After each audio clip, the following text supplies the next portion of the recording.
crimes. But I did see this. This was what was trending. Did you know there's like been a massive raise in Asian hate crimes because of COVID-19? Yeah. And I'm not trying to take any shine away from Black Lives Matter and police brutality. Right. Both sides of that. I think those are obviously important things that are pushed to the forefront. But behind the scenes, I was reading that there's massive, like the biggest jumps they've ever seen in Asian crimes. And they think that it's in America. Right. It's related to the fact that we as Americans, because of Trump, blame them. You know what I mean? Because he was calling it the Kung flu. Right. The Wuhan virus, like all these things. And so you get these people that just follow the leader. And apparently, like, there's a huge, massive rise in hate crimes. Yeah, it's insane to me because you just have like history repeats itself. Look what happened after Pearl Harbor. Same thing. You're the history guy too. There was internment camps in America for Japanese people, and you know what I mean? Like,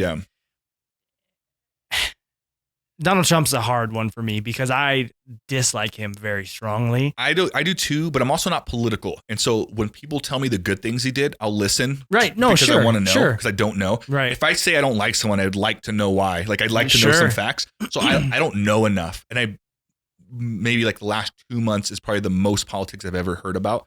But just reading people, like right off, even before he's the president, I'm like, this guy's a piece of shit, man. Yeah, definitely. 100%. Remember that show where he just fire everyone? Yes. I'm like, that guy's out of his mind. That guy's out of his mind. Like, you just started a TV show to fire people. Yeah. Like, and he smiled every time too. He's like, you're fired. And I was like, what? That was good. Yeah.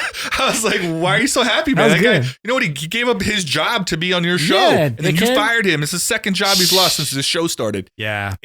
I just didn't like him. And I've never liked his speeches. No. But I'll give him this. He's super entertaining because he's stupid. He's so dumb. And some of the stuff he says, if he was a comedian, he would be one of the best. Oh, yeah. Because he's hilarious. Yeah. Because he doesn't even know he's being funny. No. Those are the best comedians. That they don't understand it. He's just talking and he's like, Like Zach Galifianakis. Yeah. That guy's a moron, but he's hilarious. He doesn't have punchliners. No. He's just a funny guy. 100%. I think that's how Trump is. He's so stupid that it's hilarious. And then the fact that he doesn't even know it just adds more humor to it.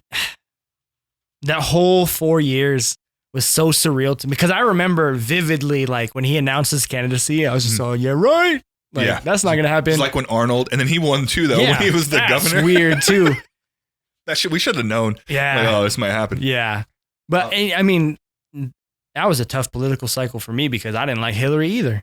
Yeah. I'm like super far left. I think that's how Trump won. Exactly. They hated Hillary. But I voted for her. I grinded my teeth and I voted for her because I didn't want him to win. And then this time I caught a lot of flack for this and I'm like half thankful Joe Biden won because I didn't vote for Biden. Yeah. And I was just if he loses, people are going to come at me, even though it's not my fault. Yeah. But yeah, it's just, I hate that there's been people don't you need to separate. Yes, the virus may have come over from people that were in China, but it is not China's fault or Chinese people's fault. Yeah, that's literally the definition of racism. Exactly. You're grouping an entire culture of people and just blaming that would be like if we went over there and they think that Americans are all fat, stupid slobs because they saw Trump in a press conference. Exactly. It's like, I get that that's how it works. So if someone said that, I'd be like, I get how you'd come up with that. That's not true. But you can't do that to people. You can't take an entire group and then take the loudest person in the room and just that's them. And the thing I don't get... Your palms are sweaty, but hit the subscribe button already. Mom's spaghetti is red like the button to which you are heading to click on. Confetti.